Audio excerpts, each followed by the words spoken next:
नमस्कार मित्रांनो. आजच्या या व्हिडिओमध्ये आपण चर्चा करणार आहोत धनुराशी आणि त्यांचं करिअर. म्हणजेच धनुराशीच्या ज्या व्यक्ती आहेत या कोणत्या करिअरमध्ये पुढे जाऊ शकतात, त्यांचं जे संपूर्ण व्यक्तिमत्व आहे किंवा त्यांच्या ज्या आवडीनिवडी आहेत त्या कोणत्या करिअरशी जास्त जवळीक साधू शकतात. याचप्रमाणे तुमच्या कुंडलीमध्ये इतर जे ग्रह आहेत त्या ग्रहांच्या राशीगत स्थितीनुसार साधारणतः कोणत्या प्रकारचं करिअर तुम्हाला मिळू शकेल या सर्व संदर्भातली खुलासावर चर्चा आपण या व्हिडिओमध्ये करणार आहोत. सुरुवातीला आपण बघू की धनुराशीचं संपूर्ण व्यक्तिमत्व, त्यांच्या आवडीनिवडी आणि त्यांच्यामधले महत्त्वाचे गुण किंवा अवगुण हे नेमके कशा प्रकारचे असतात. तर सुरुवातीला धनुराशीबद्दल सांगायचं झालं तर कालपुरुषाच्या पत्रिकेमध्ये नवम स्थानामध्ये किंवा भाग्यस्थानामध्ये येणारी ही रास आहे, पुरुष रास आहे. राशीचा जो स्वामी आहे तो गुरु आहे. या राशीचं जे तत्व आहे ते अग्नितत्व आहे आणि द्विस्वभावाची ही रास आहे. सगळ्यात पहिली आणि महत्त्वाची गोष्ट जी की धनु राशीमध्ये त्यांचा नैसर्गिक गुणधर्म आहे तो म्हणजे एनर्जी. त्यांच्यामधली ऊर्जा असते ही जबरदस्त असते. ही ऊर्जा एवढी जोरदार असते की त्यांच्या सगळ्या अंगविक्षेपामधून किंवा बॉडी लँग्वेजमधून त्यांची जी ऊर्जा आहे किंवा ऊर्जेचा जो स्तर आहे हा कायम दिसत असतो. म्हणूनच या राशी ज्या आहेत त्या ऊर्जावान असतात आणि कुठलंही काम करायचं म्हटलं तर पटापट काम करण्याच्या मागे लागतात. म्हणजे आधी काम करायचं, नंतर मग शांत बसायचं.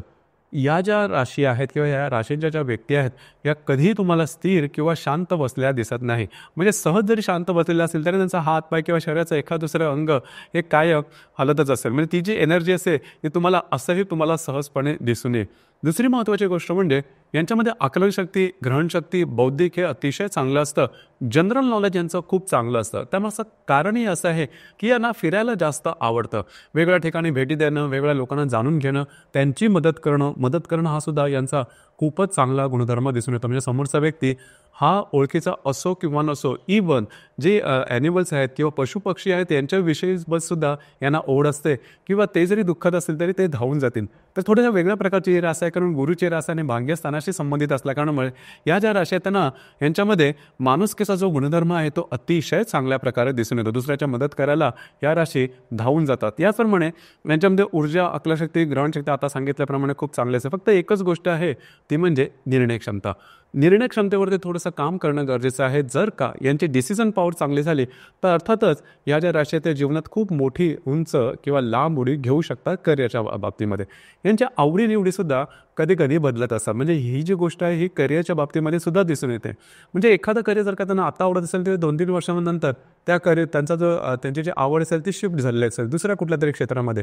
मग जर का तुम्ही वेगवेगळ्या क्षेत्रामध्ये जर का तुमच्या आवडीनिवडी बदलत असल्या तर तुमचा त्यामुळे अनुभव मग प्रत्येक क्षेत्रामध्ये कमी पडतो आणि त्या अनुषंगाने करिअरच्या बाबतीमध्ये खूप पुढे जाणं थोडंसं कठीण होऊन बसतं. तर थोडीशी चिकाटी ही गोष्ट लक्षात घेणं गरजेचं आहे. बाकी जिद्द वगैरे चांगली असते, एनर्जी लेवल चांगले असते, त्याच्यामुळे आरंभशूर वगैरे म्हणतो तो प्रकार खूप चांगला असतो. परंतु जी आरंभची जी ऊर्जा असते ती शेवटपर्यंत जर का टिकवलीत आणि एकाच नेमक्या क्षेत्रामध्ये टिकवलीत तर अर्थातच तुमची जी रास आहे की ती खूप पुढे जाऊ शकते. दुसरी महत्त्वाची गोष्ट म्हणजे थोडंसं शिस्तबद्ध आणि ज्या ठिकाणी फ्रीडम आहे अशा ठिकाणचे क्षेत्र किंवा ज्या ठिकाणी काही करून दाखवायची कर्तृत्वपणाची भावना आहे अशा प्रकारची जी क्षेत्र आहेत ती त्यांना खुणावतं. साधारणतः सरकारी जी खातं आहेत त्यामध्ये शिस्तीची जी खाते आहेत ती त्यांना आवडतात. Police, military, fire brigade, custom, narcotics किंवा अशा प्रकारची ज्या ठिकाणी शिस्त आहे अशी जी खाती आहेत ती त्यांना खुणवतात आणि तशा खात्यांमध्ये त्यांना पुढे जायला आवडतं. परंतु इथे एक गोष्ट महत्त्वाची आहे ती म्हणजे काही वर्षानंतर परत त्यांना या खात्याचा किंवा ही जी जीवनशैली आहे त्याचासुद्धा कंटाळायला लागतो. कारण मुळातच ही जी रास आहे ही स्वतंत्रप्रिय आहे. त्याच्यामुळे या राशीने स्वतःचा असा काय उद्योगधंदा केला तर तो सगळ्यात महत्त्वपूर्ण ठरू शकतो. ही गोष्ट निश्चित आहे की या ज्या राशी त्या राशी कुणालाही घाबरत नाहीत, बिनधास्त असतात, कुठल्या परिस्थितीला घाबरणार नाही, कुठल्या व्यक्तीला घाबरणार नाही. एकदा त्यांनी मनात घेतलं एखादी गोष्ट करायची तर ते करूनच दाखवतात. परंतु जे सांगितलं ते थोडंसं जी कन्सिस्टन्सी आहे, जी चिकाटी आहे ती थोडीशी कायम ठेवणं गरजेचं राहील. ही गोष्ट थोडी महत्त्वाची. ही गोष्ट जर का तुम्हाला जमली तर तुम्ही करिअरमध्ये अतिशय उत्तम प्रकारे पुढे जाऊ शकता. इथे धनुराशीमध्ये जे मूळ नक्षत्र आहे हे मूळ नक्षत्र त्यासाठी अगदी खास आहे. म्हणजे मूळ नक्षत्रामध्ये लिडरशिप क्वालिटीसुद्धा खूप चांगल्या असतात. जे कामं इतरांना जमत नाहीत ते स्वतः करून दाखवते. यांची बौद्धिक क्षमता असते तीसुद्धा अतिशय उत्तम असते. फक्त इथे एकच गोष्ट आहे की जे मूळ नक्षत्राच्या ज्या व्यक्ती आहेत त्यांना घरचं सुख कमी मिळणं, आईचं सुख कमी मिळणं किंवा भावभावनांचे जे भावनिक बंध असतात हे त्यांना थोडेसे त्या मनाने कमी मिळतात. त्याच्यामुळे थोडेसे रॉ अशा प्रकारचे हे माणसं असतात. परंतु मोठ्या प्रमाणात सांगायचं तर सेल्फ डिपेंडंट असतात. स्वतःच्या मेहनतीवर, स्वतःच्या हिमतीवर ते पुढे जाणारी या व्यक्ती असतात. आता पूर्वाषाढा किंवा उत्तराषाढा नक्षत्राच्या ज्या व्यक्ती असतात त्या फ्लेक्झिबल असतात, त्यांना साधारण अशा प्रकारचे भावनिकतेच्या संदर्भातले त्रास थोडेसे कमीच होतात. आता आपण धनुराशीबद्दल पाहिलं, परंतु तुमच्या कुंडलीमध्ये बाकीचे ग्रहसुद्धा आहेत, ते कशा प्रकारचे असते तर तुम्हाला साधारण कुठल्या क्षेत्रामध्ये तुम्ही पुढे जाल हे सुद्धा महत्त्वाचं असतं. कारण धनुराशीला फक्त आणि फक्त एवढीच लिमिटेड क्षेत्र नाही, प्रत्येक क्षेत्रामध्ये पुढे जाऊ शकतात, परंतु तुमच्या पत्रिकेतले जे ग्रह आहेत ते सगळ्यात महत्त्वपूर्ण ठरतात. जसं की तुमच्या पत्रिकेमध्ये समजा जो सूर्यग्रह आहे किंवा रवी जो ग्रह आहे हा मेष, सिंह किंवा धनु या 3 राशीमध्ये असेल तर अर्थातच तुमची जी कुंडली ती अतिशय उत्तम आहे असं समजायला तुम्हाला सरकारी जॉब मिळणं किंवा सरकारी कामामध्ये पुढे जाणं किंवा लिडरशिप क्वालिटीज तुमच्यामध्ये खूपच चांगल्या प्रकारचे येऊ शकतात. त्याचप्रमाणे ॲडमिनिस्ट्रेशनच्या कुठल्याही खात्यामध्ये तुम्ही फार वरचा पल्ला गाठू शकता. तुमच्यामध्ये तुमचं राहणीमान वगैरे सुद्धा सुव्यवस्थित नेटनेटकं टापटीप असेल. महत्त्वाचं म्हणजे तुम्ही एखाद्या बिझनेसमध्ये सुद्धा खूप नावावर उपाला या, नाव तुमचं चांगलं होईल. पॉलिटिक्समध्ये सुद्धा जाण्याची शक्यता बऱ्याच प्रमाणात आहे आणि नुसतं जाणंच नाही, त्या पॉलिटिक्समध्ये खूप वरच्या लेवलात सुद्धा तुम्ही जाऊ शकता. म्हणजे जर का तुमच्या पत्रिकेमध्ये रवी अशा प्रकारे चांगला असेल तर खूपच गोष्टी तुमच्यासाठी फेवरेबल होतील. दुसरी महत्त्वाची गोष्ट म्हणजे तुमच्या पत्रिकेमध्ये आमचा मंगळ. कारण लक्षात घ्या, धनुराशीसाठी रवी हा अतिशय महत्त्वपूर्ण ग्रह राहतो आणि दुसरा जो ग्रह आहे तो मंगळ.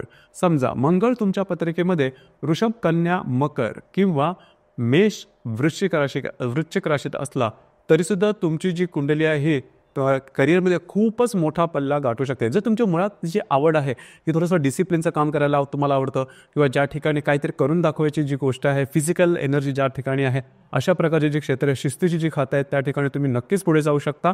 आणि ज्या ठिकाणी मायनिंगचे जे क्षेत्र आहे त्याच्यामध्ये सुद्धा तुम्ही पुढे जाऊ शकता. कॉन्ट्रॅक्ट घेणं, कॉन्ट्रॅक्ट देणं किंवा कमिशनचे धंदे हे सुद्धा चांगल्या प्रकारे करू शकतात. अर्थात तुम्हाला अशा प्रकारचा मंगळ जर का तुमच्या राशीमध्ये असेल, आता सांगितलं त्या राशीमध्ये, आणि तुमची रास धनुरास असेल तर तुम्हाला करिअरच्या बाबतीमध्ये जास्त गाईडलाईन करण्याची गरजच नाही. तुम्ही स्वतःचं करिअर निवडा आणि त्या बाबतीमध्ये पुढे जा. स्वतःचा ठसा तुम्ही निश्चित उमटवाल. या बाबतीमध्ये तुमची जी पत्रिका आहे ती बऱ्याच प्रमाणात पुढे जाईल. यानंतर बुध जर का तुमच्या पत्रिकेमध्ये मिथुन, तूळ, कुंभ किंवा कन्या राशीमध्ये असेल तर तुमची जी पत्रिका आहे किंवा तुम्ही जे आहात एक शिक्षण क्षेत्रामध्ये जास्त जाऊ शकाल. कारण लक्षात घ्या, बुध समजा स्वगृहीचा, मित्रगृहीचा असेल आणि तुमचे रास जर का धनु असेल तर ज्ञानासाठी ज्ञान मिळवणारा तुम्ही व्यक्ती असाल. आणि अर्थातच ज्या ठिकाणी शिकवलं जातं किंवा दुसऱ्याला काही ज्ञान संपादन केलं जातं अशा प्रकारे शिक्षणाचे क्षेत्र आहेत, बँकिंगचे जे क्षेत्र आहेत त्यामध्ये तुम्ही बऱ्याच प्रमाणात पुढे जाऊ शकाल. तुम्हाला कुठल्याही प्रकारचे प्रॉब्लेम येणार नाहीत. दुसरी महत्त्वाची गोष्ट म्हणजे जर का तुमच्या पत्रिकेत गुरु जो ग्रह आहे हा कर्क, वृश्चिक, मीन किंवा धनु राशीमध्ये असेल तर अर्थातच तुमची जी रास आहे अगदी कूल आणि कलेक्ट ज्याला म्हणतो अशा प्रकारचे असेल. समाधान तुमच्यासाठी फार महत्त्वाचं असेल. आणि जी क्षेत्र आहेत म्हणजे तुमच्या करिअरच्या संबंधित जी क्षेत्र आहेत ती साधारणतः ज्ञानाशी संबंधित असतील, दुसऱ्याला काही शिकवण्याशी संबंधित असतील. त्याचप्रमाणे मोठमोठ्या ज्या संस्था आहेत, बँकिंगची क्षेत्र आहेत त्याच्यामध्ये सुद्धा तुम्ही पुढे जाऊ शकता. नशिबाची, भाग्याची साथ तुम्हाला अतिशय उत्तम प्रकारे लाभेल. आणि फार काही तुम्ही ज्या व्यक्ती असाल म्हणजे अशा प्रकारचा गुरु असेल तर तुम्ही फार काही म्हणजे पैशाला जास्त काही महत्त्व देणार नाही. तुमच्यासाठी स्वतः ज्ञानाने मोठं होणं हा प्रकार जास्त राहील. पॉलिटिक्समध्ये सुद्धा येण्याची शक्यता बऱ्याच प्रमाणात, परंतु पॉलिटिक्समध्ये खूप पुढे जाणं हा प्रकार होणार नाही. समाजाशी संबंधित जे कामं आहे ती तुम्ही कराल तर अर्थातच तुम्हाला याच्या संदर्भात म्हणजे करिअरच्या संदर्भात फारसे काही त्रास होणार नाही. याचप्रमाणे शुक्र जर का तुमच्या पत्रिकेमध्ये कर्क, वृश्चिक, मीनमध्ये असेल, वृषभेचा असेल, तुळेचा असेल तर ज्या ठिकाणी कलेचं क्षेत्र आहे त्या ठिकाणी तुम्ही बऱ्याच प्रमाणात पुढे जाऊ शकता. किंवा हॉस्पिटॅलिटी इंडस्ट्रीज आहे त्याच्यामध्ये सुद्धा. आता जे मगाशी मी सांगितलं गुरुच्या बाबतीत, तर गुरु ज्या राशीमध्ये असेल तर थोडंसं टुरिझम इंडस्ट्रीमध्ये सुद्धा तुम्ही फार प्रमाणात पुढे जाऊ शकता, जी की तुमची मुळात आवड आहे. आता जे सांगतोय की शुक्र या राशीमध्ये असेल म्हणजे कर्क, वृश्चिक, मीनमध्ये असेल, तुळेमध्ये असेल किंवा वृषभमध्ये जरी असेल तरी जे कलेचे क्षेत्र आहे, ज्या ठिकाणी कला, संगीत, नृत्य, नाट्य, कला, चित्रपट अशा जे क्षेत्र आहेत त्या क्षेत्रामध्ये, ॲक्टिंगच्या क्षेत्रामध्ये सुद्धा तुम्ही पुढे चाल. आणि महत्त्वाचं म्हणजे या क्षेत्रामध्ये तुम्ही नावारूपाला या, ती गोष्ट खूप महत्त्वाची आहे. बऱ्याच वेळेस काय होतं की काही व्यक्ती या क्षेत्रामध्ये असतात परंतु नावारूपाला येत नाही, त्यांच्याकडे कला असते. पण जर का तुमची धनुरास असेल आणि शुक्र या नक्षत्रात, शुक्र या राशीमध्ये असेल तर अर्थातच तुम्ही नावारूपाला सुद्धा याल आणि तुमची आमदानी सुद्धा खूप चांगली आहे. आणि या क्षेत्राचे म्हणजे नृत्यनाट्य, कला, चित्रपट, संगीत किंवा जी काय कलेचे क्षेत्र असेल त्यामध्ये दुसऱ्याला ही कला शिकवणं हा भाग तुमच्यामध्ये प्रामुख्याने दिसून येईल आणि त्या संदर्भात तुमचं फिरणं वगैरे सुद्धा जास्त होऊ शकेल. याचप्रमाणे शनी जर का तुमच्या पत्रिकेमध्ये मिथुन, तूळ, कुंभ राशीमध्ये असेल किंवा मकर राशीमध्ये असेल तरीसुद्धा तुमची जी पत्रिका आहे किंवा तुम्ही जे आहेत हे मोठमोठ्या क्षेत्रामध्ये तुम्ही स्वतःला पाहू शकाल किंवा त्या संदर्भात. पण इथे एकच गोष्ट आहे की शनी समजा या राशीमध्ये असेल तर थोडंसं जॉबच्या संदर्भात लेट मिळणं, थोडंसं उशिरा सेटल होणं हा प्रकार होईल. परंतु सेटलमेंट जी तुमची असेल किंवा तुमची जी स्थावरता असेल ती अगदी व्यवस्थितपणे होताना दिसून येईल. खास करून स्वतःचा बिझनेस करणं हा तुमचा मानसिकता ही तुमची मानसिकता राहील. बऱ्याच वेळा सुरुवातीला अशा व्यक्तींचे जे निर्णय असतात करिअरच्या बाबतीमध्ये ते चुकतात, परंतु साधारण 30-35 नंतर हळूहळू जे करिअर आहे ते नावारूपाला येतं आणि त्या संदर्भात गोष्टी तुमच्यासाठी फेवरेबल होतात.